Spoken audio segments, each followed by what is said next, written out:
వార్షికోత్సవం సందర్భంగా Meenakshi test tube baby centre Guntur నందు ఐవీఎఫ్ ట్రీట్మెంట్ పై 40% రాయితీ. నమస్తే, welcome to Suman TV. Present మనతో పాటు ఉన్నారు సైకియాట్రిస్ట్ డాక్టర్ చక్రవర్తి గారు. నమస్తే సార్. నమస్తే అమ్మా.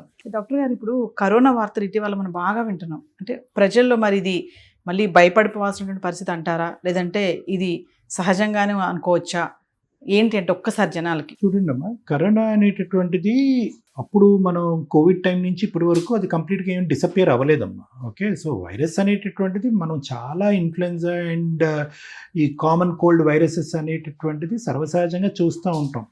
ఎస్పెషలీ మనం ఈ సీజనల్ వేరియేషన్స్ అప్పుడు. ఇప్పుడు ఈ ఎల్ నీనో ఎఫెక్ట్ వల్ల ఏమవుతుంది అంటే మరీ వేడిగా ఉంటుంది, ప్లస్ వర్షాలు పడట్లేదు, ఒక భిన్నమైనటువంటి వాతావరణం అనేది ఏర్పడుతుంది. అయితే ఈ వైరస్ అనేటటువంటిది non virulent and virulent stage అని రెండు ఉంటాయమ్మా. అంటే దాని యొక్క పవర్ పెరగటం తరగటం. వైరస్ అనేది ఎప్పుడూ ఉంటుంది, ఇక్కడే ఉండొచ్చు, ఎక్కడన్నా ఉండొచ్చు వైరస్. కానీ దాని పవర్ ఎప్పుడు పెరుగుతుంది అంటే కనుక ఎప్పుడైతే కనుక వాతావరణం ఒక భిన్నమైనటువంటి ప్రభావం చూపెడుతుందో. ఇప్పుడు ఉన్నది సహజంగా ఈ జూన్ జూలై అంటే కనుక విపరీతమైన వర్షాలు ఉండాలి, ఎండ యొక్క ప్రభావం కూడా తక్కువ ఉండాలి. ఇలాంటి భిన్నమైన వాతావరణంలో ఏంటంటే నాన్ విరిలెంట్ నుంచి విరిలెంట్ స్టేజ్, అంటే దాని యొక్క శక్తి సామర్థ్యాలు పెరుగుతాయి అన్నమాట. నెంబర్ 1. నెంబర్ 2, ఈ టైంలో ఏంటంటే ఈ వాతావరణ ప్రభావం ఇలాంటి రకరకాల చేంజెస్ వల్ల జనరల్గా కూడా ఇమ్యూనిటీ అనేటటువంటిది ప్రజానీకంలో ఒక మోస్తారు తగ్గుతుంది. పూర్తిగా కాదు కానీ ఒక మోస్తారు తగ్గుతుంది. సో ఎప్పుడైతే మనం తట్టుకునే కెపాసిటీ తగ్గుతుందో, ఎప్పుడైతే దాని పవర్ పెరుగుతుందో, ఆ వైరస్ యొక్క పవర్ పెరుగుతుందో, ఆటోమేటిక్గా దాని బారిని పట్టడానికి ఒక అవకాశం ఉంటుంది. లేదంటే కనుక ఈ 4 years డిసపియర్ అయిన వైరస్ ఇప్పుడు ఎక్కడ పుట్టుకొచ్చిందండి? అది కోతిలోంచి వచ్చిందా, బ్యాట్లోంచి వచ్చిందా? ఇవేమీ కాదు. అది ఎప్పుడైతే పుట్టుక అనేటటువంటిది చైనాలో 2019లో స్టార్ట్ అయిందో, అది ఒకసారి పుడితే అది జీవితాంతం ఉంటుంది, ప్రపంచం ఉన్నంతకాలం ఉంటుంది. అది విజృంభిస్తుందా లేదా అనేటటువంటిది వాతావరణ ప్రభావం, మనం యొక్క తట్టుకునే కెపాసిటీ, ఇలాంటి రకరకాల ఫ్యాక్టర్స్ బట్టి ఆధారపడి ఉంటుంది. డాక్టర్ గారు, కరోనా అనగానే 2020-21 ఈ ఇయర్ బాగా గుర్తొస్తుంది. అంటే జనాల్లో బాగా భయం ఏర్పడినటువంటి ఇయర్ అది. మరి ఇప్పుడు మళ్ళీ అదే టైం అనుకోవచ్చా, సహజమే అనుకోవాలా? మనం అంత భయభ్రాంతులకు గురవలసినటువంటి అవసరం లేదు మేడం. ఎందుకంటే కనుక ప్రపంచవ్యాప్తంగా మనం స్టాటిస్టిక్స్ తీసుకుంటే కనుక ఒక పాండమిక్ సిచ్యువేషన్ అనేది అప్పుడు మనం మాట్లాడుకున్నటువంటి సిచ్యువేషన్. ఎప్పుడు కూడా మనం ఏంటంటే పాండమిక్, ఎపిడమిక్ ఇలాగ మనం విభజించుకుంటాం అనమాట, తీవ్రత బట్టి. అప్పుడు మనం చూసినటువంటి పరిస్థితి పాండమిక్. ఈ డెత్స్ ఏవైతే కనుక ఇప్పుడు రికార్డ్ అయినాయో ఇవి చాలా కామన్గా ప్రపంచవ్యాప్తంగా కోవిడ్ డెత్స్ జరుగుతున్నాయి, ఇప్పటికీ జరుగుతున్నాయి. ఎటొచ్చి ఏంటంటే అప్పుడు వేల సంఖ్యల్లో మాట్లాడుకుంటే ఇప్పుడు 1, 2, 10 సంఖ్యలో జరుగుతున్నాయి. దానికి మనం అంత భయభ్రాంతులు గురయ్యి మళ్ళీ ఇంకో కోవిడ్ సిచ్యువేషన్ వస్తుందో, మళ్ళీ లాక్డౌన్ వస్తుందో అనేటటువంటిది అవసరం లేదు, భయభ్రాంతులకు గురవలసినటువంటి అవసరం లేదు. ఎందుకంటే కనుక 2021 మహా అయితే కొంత భాగం ఆఫ్ 2022లో మనందరికీ హర్డ్ ఇమ్యూనిటీ అనేది వచ్చేస్తుందమ్మా. అదేదో వ్యాక్సిన్ తీసుకోవాల్సినటువంటి ఇమ్యూనిటీ కాదు.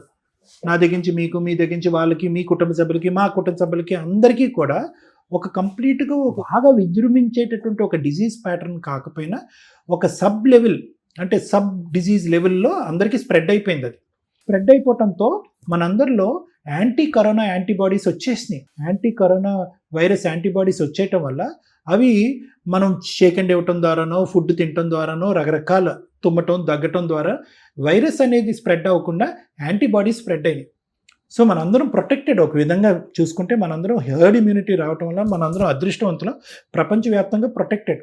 కానీ కొన్ని సందర్భాల్లో ఆ ఈ హెర్డ్ ఇమ్యూనిటీ ఉన్నా కూడా కరోనా వైరస్ ప్రభావం పడి కొంతమంది ఎందుకు చనిపోతున్నారు డాక్టర్ గారు అని అంటే కనుక వీళ్ళకి ఆల్రెడీ ఇమ్యూనిటీ తక్కువ ఉన్నటువంటి వాళ్ళు, ఎంత హెర్డ్ ఇమ్యూనిటీ ఉన్నా కూడా వాళ్ళు శారీరకంగా తట్టుకునేటటువంటి కెపాసిటీ ఎంత పర్సంటేజ్ ఉంటుంది? వాళ్ళు స్మోకర్సా, లేదంటే వాళ్ళు సిఓపిడి ఉందా, క్రానిక్ అబ్స్ట్రక్టివ్ పల్మనరీ డిసీజ్ ఉందా, ఇతరత్ర ఆరోగ్య సమస్యలు ఉండటం వల్ల వాళ్ళు ఓవరాల్ ఇమ్యూనిటీ స్టేటస్ తగ్గిందా అనేటటువంటి కొంత దురదృష్టవంతులు ఎవరైతే ఉంటారో వాళ్ళ మీద ఈ వైరస్ యొక్క ప్రభావము, దుష్ప్రభావము, విపరీతమైనటువంటి ప్రభావం ఎక్కువ కనిపిస్తూ ఉంటుంది. మరి కరోనా అనగానే ఫస్ట్ చాలా మందికి ఏంటంటే ఒక యాంగ్జైటీ. ఇప్పుడు సోషల్ మీడియాలో చూస్తున్నామండి, ఎన్నో వీడియోస్ వస్తున్నాయి, ఎన్నో న్యూస్ ఆర్టికల్స్ వస్తున్నాయి, అక్కడ చనిపోయారు, ఇక్కడ చనిపోయారు, కరోనా వైరస్ మళ్ళీ వస్తుంది అని చెప్పేసి. కానీ ఇది పిల్లల్లో కానీ పెద్దవాళ్ళలో కానీ మరి మానసిక ఆరోగ్యం పైన ఎట్లాంటి తీవ్రమైన ఇంపాక్ట్ పడుతుంది అంటే? సో కరోనా ఇప్పుడు ఎలా ఉందంటేనమ్మా, దాని యొక్క కోవిడ్ టైంలో దాని ప్రభావము, లాక్డౌను, కళ్ళెదురుగుంటానే మనుషులు చనిపోవటము, ఒక కుటుంబం కొంతమంది కుటుంబాల్లో ఒకరు, ముగ్గురు, నలుగురు కూడా చనిపోవటము, హాస్పిటల్ బెడ్స్ దొరకపోవటము, వ్యాక్సిన్స్ దొరకపోవటము, యాంటీవైరల్ డ్రగ్స్ దొరకపోవటము, బయటికి వెళ్ళి ఫ్రీగా తిరగలేకపోవటం, మాస్క్ పెట్టుకోకుండా ఇవేవైతే కనుక ఇమేజెస్ ఉన్నాయో ఆ టైంలో నుంచి ఇప్పటికి కూడా అందరూ మనసుల్లో కూడా పదిలంగా ఉన్నాయి ఆ ఇమేజెస్. ఆ జ్ఞాపకాలు ఇప్పటికీ కూడా పదిలంగా ఉన్నాయి. దానివల్ల ఏమవుతుందంటే కరోనా, కోవిడ్ ఇలాంటి పదాలు చాలామందికి అది రాదు, ఇలాంటి మాలాంటి వాళ్ళు ఎక్స్ప్లెయిన్ చేసి ధైర్య సాహసాలు నింపేటటువంటి ప్రయత్నం చేసినా కూడా డాక్టర్స్ కోవిడ్ టైంలో వచ్చినటువంటి హర్డ్ ఇమ్యూనిటీ కానీ, తర్వాత వ్యాక్సిన్స్ గురించి కానీ ఇవన్నీ చెప్పినా కూడా ఆ జ్ఞాపకాల వల్ల చాలామందికి ఇది ఒక పోస్ట్ ట్రామాటిక్ స్ట్రెస్ డిసార్డర్ లాగా అయిపోయింది. PTSD అని మీరు వినే ఉంటారు. అంటే సంఘటన అయిపోయి 4-5 సంవత్సరాలు 6 సంవత్సరాలు అయినా కూడా ఇప్పటికీ కూడా ఆ జ్ఞాపకాలు, ఆలోచనలు, జరిగినటువంటి సంఘటనలు అందరికీ కూడా ఒక సినిమాలాగా కళ్ళగట్టినట్టుగా ఉన్నాయి జీవితాలు. సో దానివల్ల ఏంటంటే తెలియకుండానే కరోనా అనేటటువంటి అంశం ఒక యాంగ్జైటీని నింపుతుంది, ఒక అభద్రతని క్రియేట్ చేస్తుంది. అమ్మో ఇంకోసారా అనేటటువంటి ఒక భయాన్ని క్రియేట్ చేస్తుంది. చాలా సందర్భాల్లో 2020 నుంచి ఇప్పుడు 2026 వరకు అమ్మో మళ్ళీ లాక్డౌనా ఇలాంటి పదాలు మనం పదే పదే విన్నాం. కానీ ఆ పరిస్థితి వరకు రాలే. ఎందుకంటే కనుక అది మనం భయం వల్ల మనం క్రియేట్ చేసుకున్నటువంటి ఒక యాంగ్జైటీ మబ్బు లాంటిది. ఈసారి మొన్న ఏదో జరిగిందని అన్నారు, ఏపీలో జరిగిందన్నారు. ఈసారి ఏంటంటేనమ్మా, ఎప్పుడైతే ఒక భయము ఒక రియాలిటీకి దగ్గరగా ఉంటుందో, అంటే అరే వాడికి కరోనా వచ్చింది వీడికి కరోనా అనుకోవటం వేరో, కరోనా వల్ల ఒకే చిన్న ప్రాంతంలో ఒక 4 చనిపోయారు, లేదంటే 3 చనిపోయారు, లేదంటే ఇంతమంది టెస్ట్ అయితే కనుక ఇంతకు ముందు పాజిటివ్ అనేటటువంటిది ఎప్పుడైతే కనుక మనకున్న ఇమాజినరీ ఫియర్కి ఒక రియాలిటీ కనెక్ట్ అవుతుందో ఆటోమేటిక్గా మన ఫియర్ కాంప్లెక్స్ పెరిగిపోతుంది అన్నమాట, అభద్రత ఇంకా పెరిగిపోతుంది. అంటే ఇంకా ఓల్డ్ ఏజ్ ఉన్న వాళ్ళండి, ఇంకా ఆందోళన సమస్యలు ఉన్న వాళ్ళు ఎలాంటి పరిష్కారాలు తీసుకోవాలి, ఎలాంటి సజెషన్స్ తీసుకోవాలి అంటే? ఒకటమ్మా, ధైర్య సాహసే లక్ష్మి. మనం ఎప్పుడు కూడా ఒకటే అంటాం, కరోనాని నిజంగా వాస్తవానికి ఒక యాంటీవైరస్ వల్ల మనం సేఫ్ గార్డ్ చేసుకున్నామా, లేదంటే ఒక వ్యాక్సిన్ వల్ల బారిన పడకుండా ఉన్నామా అంటే కనుక అవి కొంతవరకు అవి మన జీవితంలో రోల్ ప్లే చేసిన ఏది ఆ టైంలో నేను చెప్తున్నాను. ఎక్కువ శాతం మనలో మనం నింపుకున్నటువంటి ధైర్యం, మనలో మన పోరాట పటిమి, గవర్నమెంట్ నుంచి మోడీ గారి దగ్గర నుంచి అందరూ కూడా ఒక్క మాట అన్నారు, జాగ్రత్తగా ఉండండి, అట్ ద సేమ్ టైం ధైర్యంగా ఉండండి అని చెప్పారు. ఈ ధైర్యాన్ని ఎవరైతే కనుక నిలబెట్టుకుని ముందుకెళ్ళారో వాళ్ళు బ్రతికి బట్టకట్టారు. ఎవరైతే కనుక భయభ్రాంతులకు లోనయ్యారో, అంటే ఒక భయం అనేటటువంటిది మనకి తెలియకుండానే మనం ఒక జబ్బుని తట్టుకునేటటువంటి ఒక వైరస్ని, ఒక బ్యాక్టీరియాని, ఒక క్రిమికీటకాన్ని, ఒక పవర్ని తట్టుకునేటటువంటి కెపాసిటీ కూడా ఒక భయం అనేది కిందకి జారుస్తుంది అనేటటువంటి దానికి మన కోవిడ్ టైం అనేటటువంటిది ఒక నిదర్శనం, ఒక ఎగ్జాంపుల్. సో మన ఫ్యూచర్లో ఇటువంటి పరిస్థితి రాదా డాక్టర్ గారు అంటే కనుక ఆ పరిస్థితి రాకపోవచ్చేమో, కానీ ఆ పరిస్థితి వస్తుందేమో అనేటటువంటి భయంతో మనకు తెలియకుండానే మనం జబ్బుని తట్టుకునే కెపాసిటీని మనం తగ్గించేసుకుంటున్నాం, ఒక యాంగ్జైటీ కానీ, ఒక ఫియర్ కానీ. సో ప్రధానంగా వృద్ధాప్యంలో ఉండేటటువంటి వాళ్ళకి కానీ, లేదంటే ఏదైనా ఇతరత్ర మల్టిపుల్ ఆరోగ్య రీత్యా సమస్యలు ఉండేటటువంటి వాళ్ళకి కానీ, లేదంటే నాకు వస్తుంది అనేటటువంటి సెన్సిటివ్ వ్యక్తులకు కానీ అందరికీ మనం చెప్పేది ఏంటంటే, ప్లీజ్ ఒక ఆలోచనకి ఒక చిక్కుముడిలాగా, ఒక సాలిగూడులాగా ఒక ఆలోచనని అల్లుకుని వెళ్ళిపోయేటటువంటి పరిస్థితిని తెచ్చుకునేది వరకు ఉండద్దు.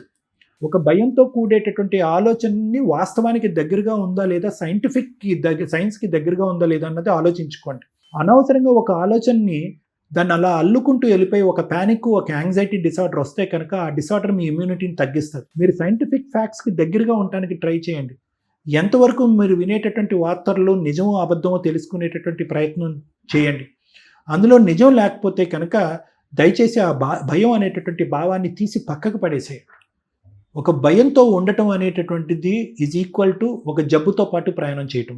కొన్ని ఫ్యామిలీస్ గురించి మన సొసైటీ గురించి మాట్లాడుకుంటే డాక్టర్ గారు, కొన్ని ఫ్యామిలీస్లో ఏంటంటే కొంతమంది భయపడిపోతూ ఉంటారు, కొంతమంది ధైర్యంగా ఉంటారు. మరి అలా భయపడిపోయే వాళ్ళకి మరి ఎలాంటి ధైర్యమైన మాటలు చెప్పాలి అని? మంచి ప్రశ్న అమ్మా. ఎందుకంటే అందరికీ ఒకటి చెప్తాం, ఒక సెన్సేషనల్ న్యూస్ మాట్లాడుకున్నంతసేపు బాగానే ఉంటుంది, కానీ ఆ సెన్సేషన్ కొన్ని సున్నితమైన స్వభావం ఉండేటటువంటి వాళ్ళ మీద ఎటువంటి ప్రభావం చూపెడుతుంది అనేటటువంటిది కూడా మనం గుర్తు పెట్టుకునే అటువంటి అంశాలు మన కుటుంబంలో మాట్లాడుకోవచ్చా వద్దా అనేది. చాలామందికి నేను చెప్తూ ఉంటాను, అన్నెసెసరీ న్యూస్ ఛానల్స్ చూడొద్దు, అన్నెసెసరీ ఎక్కడో ఏదో జరిగింది, ఏదో మాస్ సూసైడ్ చేసుకున్నారు, ఇంకోటి ఏదో హత్య జరిగింది, ఇలాంటి న్యూస్ ఏదైతే ఉన్నాయో అవి అనవసరంగా మన లోపల ఒక న్యూరోకెమికల్ డిస్టర్బెన్స్ అనేటటువంటిది క్రియేట్ చేస్తూ ఉంటుంది.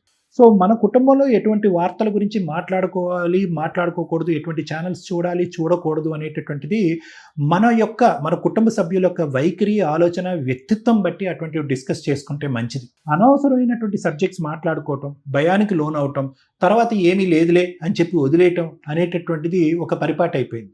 సెన్సేషనలిజం అంటాం, ఇది ఒక డిజీజ్. సమాజంలో ఉండే ఈ సెన్సేషనలిజం అనేటటువంటిది ఒక డిజీజ్. ఎందుకు సెన్సేషన్ చేసుకుంటామో మనకు తెలియదు. ఇప్పుడు ఈ కరోనా ఈ సమస్య కూడా ఒక సెన్సేషన్ చేసేసుకుంటాం, ఒక 3 రోజుల తర్వాత అది ఏం లేదులే అని అనుకుంటాం. ఎందుకు అనవసరంగా ఒక టెర్రరిజం అనేటటువంటి ఒక భయంకరమైన అట్మాస్ఫియర్ని మనం క్రియేట్ చేసుకోవాలి.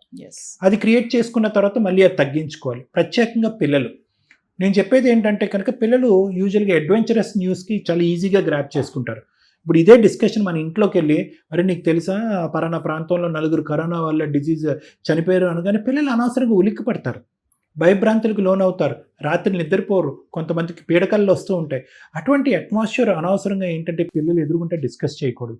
ఆ పిల్లలు వెళ్ళి ఇంకో బస్సులో ఇంకో 4 పిల్లలతో మాట్లాడుతూ ఉంటారు. కాబట్టి నేను అనేది ఏంటంటే what we discuss will create the atmosphere in our house. కాబట్టి ఆ డిస్కషన్స్ రాకుండా మనం జాగ్రత్త పడటం మంచిది. ఒకవేళ పిల్లలు ప్రశ్నిస్తే అండి, మరి ఏంటి కరోనా వస్తుందంట, మళ్ళీ లాక్డౌన్ ఉంటుందా, మనకు హాలిడేస్ వస్తాయా, ఎలాంటి కేరింగ్స్ ఎలా ఉండాలి, ఏంటి, మళ్ళీ అందరం ఇంట్లోనే ఉంటామా, క్వశ్చన్స్ వేస్తూ ఉంటారు. మంచి ప్రశ్న అమ్మా. పిల్లలకి ఏదైనా యూజువల్గా బిట్వీన్ 8 to 15 years పిల్లలు, టీనేజ్లో ఉండేటటువంటి పిల్లలు, యంగ్ ఏజ్లో ఉండే పిల్లలు, తెలియని వయసులో ఉండేటటువంటి పిల్లలకి ఎప్పుడూ కూడా వాళ్ళకి ఏదైనా ఎక్స్ప్లెయిన్ చేయాలంటే కనుక ఫస్ట్ అది మనం ఏదైతే ఎక్స్ప్లెయిన్ చేయాలి అనుకుంటున్నటువంటి సబ్జెక్ట్ మీద మనకు పూర్తి స్థాయి అవగాహన, ఆలోచన ఉందా లేదన్నది మనం తెలుసుకోవాలి. ఉన్నది లేనట్టుగా కానీ, లేనిది ఉన్నట్టుగా కానీ, లేకుండా ధైర్యం చెప్పడం కానీ, లేదంటే లేని దానికి ఎక్కువగా భయపెట్టే పరిస్థితి పిల్లలకి రాకూడదు. ఫర్ ఎగ్జాంపుల్ అలా రాకూడదు అంటే కనుక మనం ఆ సబ్జెక్ట్ మీద ఎంత గ్రిప్లో ఉన్నాము అనేటటువంటిది చాలా ఇంపార్టెంట్. పిల్లలకి ఎప్పుడూ కూడా ఫ్యాక్చువల్ బేసిస్ మీద, సైంటిఫిక్ బేసిస్ మీద మాట్లాడటం మంచిది. కమింగ్ టు మరి మనం సిమ్టమ్స్ గురించి మాట్లాడుకుంటే సార్, మరి అప్పట్లో కరోనా అంటే కొన్ని సిమ్టమ్స్ చెప్పేవాళ్ళు, మాస్క్ పెట్టుకోవాలి అని చెప్పారు, దూరంగా ఉండాలి అన్నారు, ఎక్కువ గ్యాదరింగ్స్ చేయొద్దు అని చెప్పారు. మరొకసారి మన సిమ్టమ్స్ గురించి మాట్లాడుకుంటే సబ్ సిమ్టమల్ ఇప్పుడు ఏవైతే కనుక మీరు చూసారో ఈ మధ్యకాలంలో జరిగినవని చాలా చోట్ల ఏంటంటేనమ్మా, ఎప్పుడైతే ఒక వైరస్ యొక్క విరిలెన్స్, ఒక వైరస్ యొక్క గోల్డెన్ ఫేస్ అని అంటూ ఉంటాం, ఆ ఫేస్ పోయిన తర్వాత అది అంత విరిలెంట్గా లేనప్పుడు సబ్ సిమ్టమ్స్ ఎక్కువ ఉంటాయమ్మా. అంటే సిమ్టమ్స్ అంటే కనుక జలుబు, ముక్కు, దగ్గటము, జ్వరం రావటము, నీరసంగా ఉండటం అలాగ ఉండవమ్మా. ఇవన్నీ కూడా చాలా సబ్ సిమ్టమాటిక్గా ఉంటాయి, అసలు వచ్చి రానట్టు, ఉండి ఉండనట్టు ఉంటాయి. సో కాబట్టి సిమ్టమ్ బేసిస్ మీద మనం జాగ్రత్తలు తీసుకునే దానికంటే సహజ సిద్ధంగానే జాగ్రత్తలు తీసుకోవటం మంచిదేమో. ఆరోగ్యకరమైనటువంటి పోషణ అంటే మంచి హెల్దీ ఫుడ్, న్యూట్రిషియస్ ఫుడ్ తీసుకోవటము, ఎక్కువగా గ్యాదరింగ్స్ ఉండేటటువంటిది వీలైనంత వరకు అవాయిడ్ చేయటము, వీలైనంత వరకు షేక్ అండ్ ఇలాంటివి లేకుండా నమస్కారం అనేటటువంటి సంస్కారాన్ని నేర్చుకోవటము. అంటే ఇలాంటివి మ్యాండేటరీగా చేయవలసినటువంటి అవసరం లేకపోయినా కూడా సహజంగా చేసినా కూడా అవి ఒక విధంగా మనకి ప్రొటెక్టివ్ మెజర్స్. దగ్గేరో, తుమ్మేరో ఇలాంటి వాటికి మనం ఎక్కువగా ఫోకస్ చేస్తే ఏమవుతుందంటే ప్రజల్లో భయభ్రాంతులకు గురి చేసినటువంటి వాళ్ళం అవుతాం మనం. అమ్మో వాడు దగ్గుతున్నాడు, వాడు కరోనా ఉందేమో, వీడు తుమ్ముతున్నాడు. No, it may not be. దాని యొక్క ఛాన్స్ ఇప్పుడు ఉండేటటువంటి స్టాటిస్టిక్స్ బట్టి చూసుకుంటే it may not be even 0.01%. ఇంకా ప్రతి దగ్గు, తుమ్ముకి మనం భయపడేటట్టయితే కనుక మనుషులు కలుసుకోవటం, మాట్లాడుకోవటం కూడా తగ్గిపోతుంది.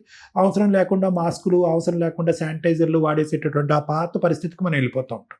యూజువల్గా మన ఇమ్యూనిటీని పెంపొందించుకునేటటువంటి విధంగా మంచి హెల్దీ ఫుడ్, హెల్దీ డైట్, తర్వాత ఏంటంటే హెల్దీ స్లీప్ ప్యాటర్ను, ఎక్సర్సైజు ఇలాంటి వాటినే మనం నమ్ముకుని ముందుకెళ్తే మంచిదమ్మా.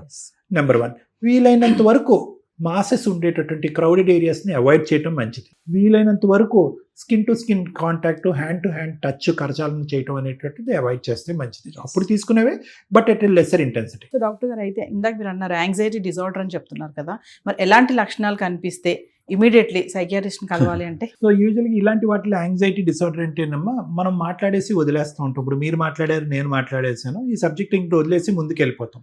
కానీ యూజువల్గా ఈ యాంగ్జైటీ ఉండేటటువంటి వాళ్ళు ఏంటంటే అదే సబ్జెక్ట్ మీద ఎక్కువ ఫోకస్ చేసి, అదే సబ్జెక్ట్ మీద ఎక్కువ మాట్లాడుతూ, అదే సబ్జెక్ట్ మీద ఎక్కువ రీసెర్చ్ చేసి, గూగులింగ్ చేసి, దాని నుంచి ఇంకా ఫ్యాక్ట్స్ ఐడెంటిఫై చేయటం కానీ, లేదంటే అంతటితో నాకేమైనా జ్వరం వచ్చిందా, నేను ఎక్కువ దగ్గుతున్నానా అని చెప్పి ప్రతి దగ్గుకి, ప్రతి తుమ్ముకి డాక్టర్ దగ్గరికి వెళ్ళిపోయి సందర్భానుసారం అసందర్భమైనటువంటి టెస్టులు చేయించుకుంటూ, ఇంట్లో వాళ్ళందరికీ కూడా అదే డిస్కషన్ పెట్టుకుని వాళ్ళను కూడా జాగ్రత్తలు తీసుకోమంటూ, వాళ్ళని భయభ్రాంతులకు గురి చేసుకుంటూ, ఎక్కువగా ఆ ఆలోచన వల్ల నిద్రలేని సమస్య రావటము, ఆ ఆలోచన వల్ల నలుగురితో మాట్లాడలేకపోవటం, లేదంటే వర్క్ కూడా వెళ్ళలేకపోవటం, వర్క్ రిలేటెడ్ కాన్సన్ట్రేషన్ చేయలేకపోవటం, ఇలాంటివి వస్తే కనుక యూజువల్గా యాంగ్జైటీ ఎక్కువ అవుతుంది, అసలు సమస్య కంటే వేరే సమస్య ఎక్కువ అవుతుందని భావించాలి.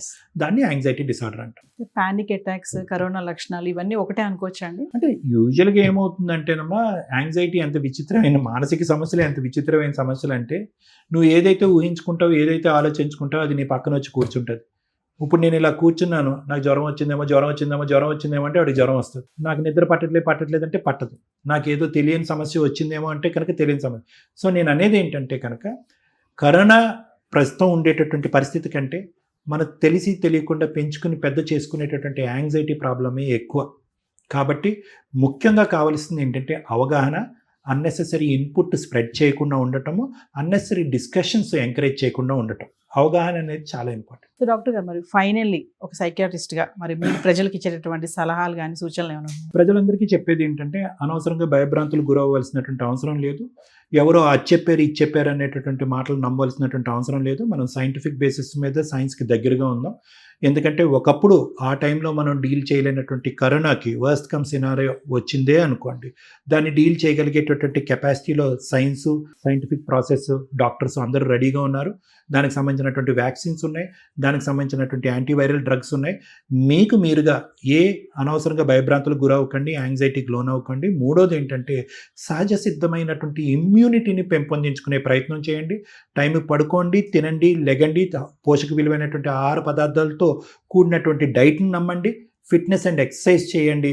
ఎక్కువ స్క్రీన్ టైం పెట్టుకోకుండా స్క్రీన్ టైం తగ్గించుకుని నిద్ర, ఆహారాలు సరైనటువంటి సమయానికి ఉండే విధంగా ప్రయత్నం చేయండి. Thank you. Thank you.